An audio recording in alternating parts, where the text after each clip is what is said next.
Buenos días, ¿qué tal? Bienvenidos un día más a la Biblioteca Pública Ana de Castro de aquí de Valdepeñas. Bueno, pues hoy vamos con el segundo capítulo, vídeo, episodio, como le queráis llamar, de esta nueva sección que hemos titulado Un paseo por la colección. Bueno, pues una manera sencilla, divulgativa, directa, de acercar nuestros fondos, nuestros contenidos a vosotros y vosotras, para que seáis un poquito más autónomos en vuestra búsqueda por la biblioteca. Bueno, pues si recordáis, en el primer vídeo que hicimos de esta nueva sección estuvo dedicado al cómic, a nuestra comicteca, el noveno arte. Bueno, pues bien, en este segundo vamos a dedicar a un centro de interés nuevo, relativamente nuevo, porque bueno, apenas tiene 2 años de vida, y que se ha llamado espiritualidad. Lo dejamos ahí y continuamos con el vídeo. Pues aquí nos encontramos en el espacio de la biblioteca, donde se encuentran todos los centros de interés monográficos y, por supuesto, como no, el dedicado a la espiritualidad, en este módulo que tenéis aquí en concreto. Bueno, ¿por qué nos decidimos aquí en la biblioteca a crear un espacio monográfico dedicado a la espiritualidad? Pues fundamentalmente por la demanda de nuestros usuarios, bueno, pues que querían un tipo de literatura no religiosa, no de religión exclusiva, sino que se tratara de una literatura que intentara buscar la trascendencia, que intentara acercarse a una visión del mundo mucho más parada, más quieta, bueno, más íntegra, más compasiva, donde bueno, pues la meditación, la concentración y otro tipo de herramientas y actividades pues nos ayudaran a entrar en comunión con nosotros mismos, con nuestro espíritu, desde el punto de vista subjetivo, y desde el punto de vista externo, pues con la naturaleza, con el resto de seres humanos y con la deidad que sea. Bueno, pues esta era un poco la intención, ¿no? Aparte, desde ese punto de vista subjetivo, desde esa comunión con nosotros mismos, desde estar bien con nosotros mismos, la literatura dedicada a la espiritualidad engarza directamente con otro centro monográfico que tenemos aquí en la biblioteca, que es el de autoayuda o crecimiento personal, ¿no? Ambos están orientados fundamentalmente a eso que hablábamos al principio, y también por otra parte a conseguir mejoras en nuestra salud, ¿no? A intentar abandonar, apartar hábitos y comportamientos nocivos, y por otra parte adquirir nuevas herramientas, nuevas técnicas para poder tener otros hábitos diferentes a los anteriores y que sean mucho más saludables. Por lo tanto, bueno, pues lectores de autoayuda, crecimiento personal, por supuesto que pueden también leer literatura de espiritualidad. Bueno, eso por una parte. Por otra parte, tenemos aproximadamente unos 200 volúmenes. Todavía no es mucho, pero sí que la previsión, por esa demanda que decíamos al principio, es de crecimiento, por supuesto que sí. Dentro de esos 200 volúmenes tenemos, bueno, pues niveles, autores, temáticas muy variadas, dentro de ese conglomerado que sería la espiritualidad. En cuanto a niveles, pues tenemos desde un nivel, podríamos decir, básico, entre comillas, es decir, obras divulgativas, informativas, aptas para todos los públicos, incluida, por ejemplo, la narrativa, con toda la obra de Pablo Dors, o incluso Stefan Zweig, Hermann Hesse, hasta una literatura un poco más densa, más condensada, digamos que más apta para iniciados, ¿de acuerdo? Bueno, pues como os digo, tenéis esa amplia gama de grises en cuanto a nivel dentro de nuestro apartado dedicado a la espiritualidad. En cuanto a autores, pues exactamente igual. Tenemos desde autores relacionados directamente con las 3 religiones monoteístas, cristianismo, judaísmo e islam, hasta, por supuesto, como no podía ser de otra forma, muchos autores relacionados con las grandes religiones y teorías filosóficas orientales. Pues hablamos de budismo, hinduismo, confucianismo, sintoísmo, zen, tao, etcétera, etcétera, etcétera. Bueno, como veis, una gama amplísima por todos los lados. Ojo, es importante, y lo decíamos al principio del vídeo, es importante, no es una literatura religiosa, de religión, es decir, no está, lo que vais a encontrar aquí no está relacionado directamente o podéis encontrar en el apartado de religión, no lo vais a encontrar en espiritualidad. Es decir, todo lo relacionado con la institucionalización de la religión, es decir, pues ese corpus de dogmas, de doctrinas, de rituales, todo eso está en literatura religiosa o de religión. No lo vais a encontrar en nuestro centro monográfico de espiritualidad. Y una vez que eso ha quedado claro, lo que hemos decidido a continuación es coger una serie de volúmenes, en concreto 8 o 9, para que veáis la amplia gama que decíamos, la diversidad de temáticas, de autores que tenemos en esta sección y comentarlos un poquito, ¿vale? Por si es de vuestro interés. Pues vamos a ello. Bueno, pues aquí tenemos una parte de esa representación que os habíamos dicho de 8 o 9 volúmenes en relación a los 200 que poseemos en nuestro centro de interés de espiritualidad. De esta selección, bueno, pues en primer lugar tenemos el libro de las fundaciones de Santa Teresa de Jesús.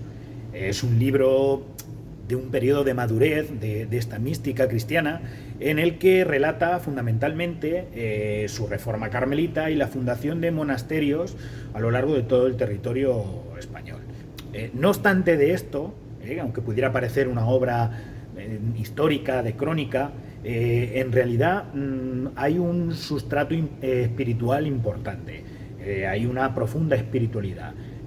Lo único que se mezcla con la historia de la época, es decir, en la época en la que se hace esta reforma carmelita, y bueno, pues digamos que es una obra a mitad de camino entre una guía espiritual y una crónica.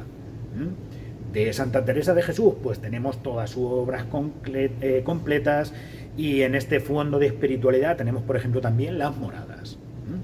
Pasamos al siguiente. El siguiente es un libro de Raimon Panikkar, este catalán que es de padre hindú y de madre cristiana española, cuyo título se llama Iniciación a los Veda. Fue una de las voces más lúcidas del pensamiento contemporáneo aquí en España y en Europa, por sus singulares aportaciones al diálogo intercultural y religioso. Fue doctor en filosofía y teología y bueno, pues en este libro lo que nos hace es la iniciación a un tema quizás tan complejo como son los Vedas, ¿no? Veda en sánscrito significa conocimiento o revelación. Y bueno, pues son unos escritos religiosos quizás de los más antiguos de la humanidad, y también uno de los documentos literarios también por tanto más antiguos de la India. Están escritos aproximadamente entre el 2000 y el 1000 a.C. Y bueno, pues lo que hace Raimon Panikkar es que a través de una selección de himnos védicos, este libro lo que propone, bueno, pues es un auténtico camino iniciático, que siguiendo el ritmo de la vida del cosmos, pues nos lleve al nacimiento del verdadero yo, de la verdadera vida en nosotros. ¿De acuerdo? Es sin duda muy interesante. En tercer lugar de esta selección, bueno, pues tenemos El amigo del desierto, de Pablo Dors. Pablo Dors es sacerdote y por supuesto escritor, y es asimismo, bueno, pues consejero del Pontificio Consejo de Cultura del Estado Vaticano, es decir, lo que es el Ministerio de Cultura del Estado de Vaticano. Bueno, pues es un libro del cual su temática es un libro que trata fundamentalmente sobre el silencio y la contemplación, sobre la búsqueda definitiva de uno mismo. Esta obra es el primer volumen de una trilogía llamada Trilogía del Silencio, que se completa con el volumen número 2, que se llama Biografía del Silencio, que es una aclamadísima obra, y en tercer lugar, El olvido de sí. El olvido de sí, que es la obra que culmina esta trilogía, está dedicada al sacerdote Charles de Foucault, que fue un místico contemplativo francés, y bueno, digamos que es el referente contemporáneo de la espiritualidad del desierto, un anacoreta moderno del Sáhara argelino durante la época en que Argelia fue colonia de Francia. Bueno, para finalizar con estos 5 que tenemos aquí, pues tenemos a 2 autores clásicos. Por un lado tenemos a Hermann Hesse, autor del conocidísimo Lobo Estepario, ¿verdad? Que es fundamentalmente por el que conocemos todos nosotros. Y bueno, pues Hermann Hesse fue un autor que siempre abogó en realidad por la necesidad de una renovación espiritual del hombre occidental, para lo cual pues siempre intentó aportar los aspectos positivos de las religiones y de las tradiciones filosóficas orientales a nuestra sociedad occidental, lógicamente. Y como ejemplo suyo pues tenemos este libro que ya os digo es un clásico de la literatura en alemán, que es Siddhartha. Además, bueno, pues es la obra más representativa de este proceso que pretendía alcanzar Hermann Hesse. Es una obra pues ambientada en la India tradicional, más o menos en la época de Buda, y bueno, como os digo, es un auténtico clásico ya de la literatura en alemán. Y otro clásico de la literatura en alemán pues es Stefan Zweig, el austríaco Stefan Zweig, un autor que tiene una obra narrativa impresionante y bueno, pues que también evidentemente parte de esa narrativa se centra en el aspecto espiritual. Él ya sabéis que bueno, pues era un hombre, un auténtico humanista y un auténtico genio. Bueno, pues su obra, la que tenemos aquí representada, se llama Los ojos del hermano eterno. Es una novela corta de apenas 70 páginas, escrita de una manera muy curiosa, como una leyenda oriental, y está ambientada en la India, pero muchos años antes del nacimiento de Buda. Sus temáticas, bueno, pues muy sencillo, trata sobre la conciencia personal, sobre la justicia, el sufrimiento como paso irremediable para adquirir la sabiduría y la humildad, algo tan importante como la humildad, como peaje previo para obtener aquello que, bueno, pues todos nosotros y nosotras ansiamos, que es la felicidad. Todo ello se concreta en el personaje principal de la novela, que se llama Virata.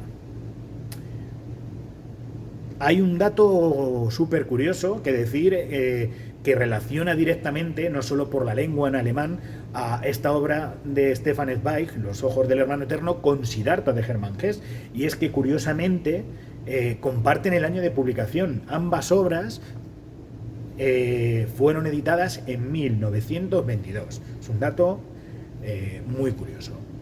Y bueno, pues vamos a pasar con las siguientes. Bueno, pues para concluir con esta selección de textos, de libros que hemos hecho de nuestro centro de interés de espiritualidad, pues aquí los tenéis. De hecho, estos son los últimos 4 que vamos a hacer un pequeño comentario sobre ellos, una pequeña reseña. En concreto, el primero que tenéis a vuestra izquierda es La luz de Asia, del poeta británico y periodista Edwin Arnold. Bueno, pues poeta, como he dicho, periodista inglés, destinado durante 7 años en la India, en la cual quedó fascinado por su cultura y por la figura de Buda. De hecho, estamos ante la primera biografía de Buda publicada en Europa. La obra lo que hace es describir, bueno, pues la vida, la espiritualidad y la filosofía del príncipe indio Siddhartha Gautama. Sorprendentemente, de una manera además muy rápida, se convirtió en un éxito editorial, tanto en Inglaterra como en Europa y en Estados Unidos. Bueno, los expertos hablan de que es una obra con una gran calidad literaria, estamos hablando de un poeta y de un periodista, y porque también, bueno, pues lógicamente es una obra que llegó al gran público por su aspecto divulgativo, ¿verdad? En definitiva, es un texto pionero que contribuyó de una manera importantísima al descubrimiento religioso del budismo en Occidente. Y bueno, pues creó tendencia, como por ejemplo esa tendencia e influencia en obras posteriores, como hemos dicho anteriormente, como Siddhartha de Hermann Hesse de 1922. Bueno, continuamos. El siguiente es otro clásico, es el Tao Te Ching, el libro de Tao, de Lao Tse. Bueno, pues ya os decíamos que es un clásico de la literatura oriental y universal, atemporal, y claro, al ser atemporal, pues por tanto vigente sin duda alguna al día de hoy. Bueno, es datado por la historiografía tradicional china en torno al siglo VI a.C., aunque actualmente se están revisando esas fechas y parece ser que, bueno, pues quizás se pudo escribir en torno al siglo IV a.C. Bueno, pues es un libro que se puede considerar como el texto principal del movimiento conocido como taoísmo, ¿no? Más o menos una traducción sería vivir en armonía con el Tao, ¿no? Un sistema de pensamiento, un sistema filosófico basado en ese término, en el Tao, que podríamos traducir como el camino. Es un término creado por Lao Tse y que, bueno, pues sirve como base para la religión tradicional china y tiene unas relaciones y unas influencias muy importantes con el budismo, con el confucianismo, por ejemplo. De igual manera, los preceptos taoístas han influido en la medicina tradicional china, en el tai chi, en el qigong y en diversas formas de artes marciales. Como veis, la influencia del Tao y las relaciones con el Tao han sido muy importantes a lo largo de la historia. Continuamos, el penúltimo.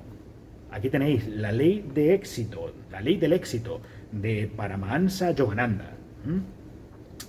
Es una obra, en definitiva, que valora medir el éxito por la calidad de vida, por la calidad de tu vida, en lugar de hacerlo por los logros materiales. Bueno, es una frase lapidaria.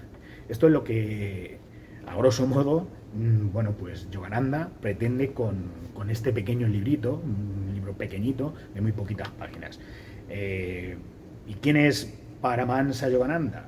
Bueno, pues los iniciados, sobre todo, en la religión hindú y en libros de espiritualidad, pues seguramente que lo conozcáis. Es un gurú, es un yogi hindú que es, bueno, pues tiene el hecho de ser el precursor del yoga en Occidente, ni más ni menos. Y bueno, además ha introducido a muchas personas en las enseñanzas de la meditación y de la filosofía oriental en general. Bueno, es un personaje importante, ha sido un personaje importante dentro de la espiritualidad y de la filosofía oriental. Y para terminar, bueno, pues acabamos con otro libro que habla sobre meditación, de hecho se llama Meditación, el arte de recordar quién eres, de otro autor muy conocido dentro del ámbito espiritual, como es Osho. Es un autor clásico, es contemporáneo de la literatura espiritual y bueno, pues con este libro Osho lo que intenta es acercarnos al mundo de la meditación.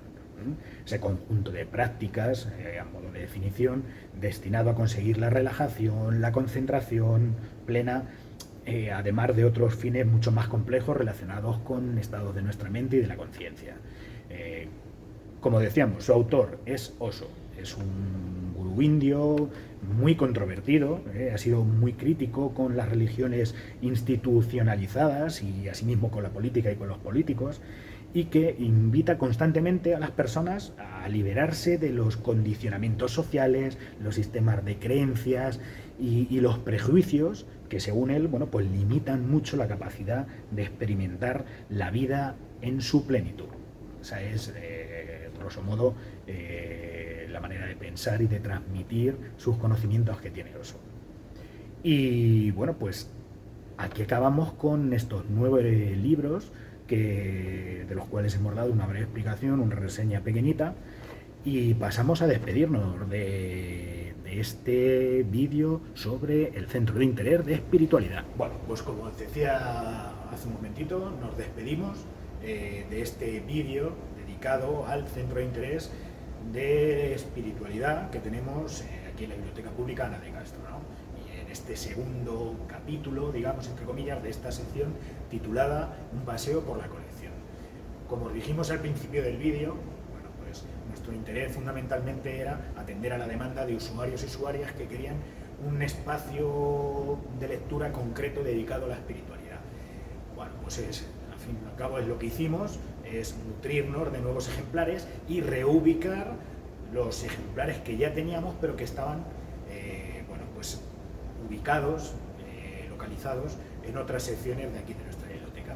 Es lo que nos ha quedado, ya os digo, son 200 volúmenes aproximadamente, con una previsión de crecer lógicamente, y nada más, simplemente emplazaros a que nos veamos en el próximo vídeo dedicado a Conoce tu colección.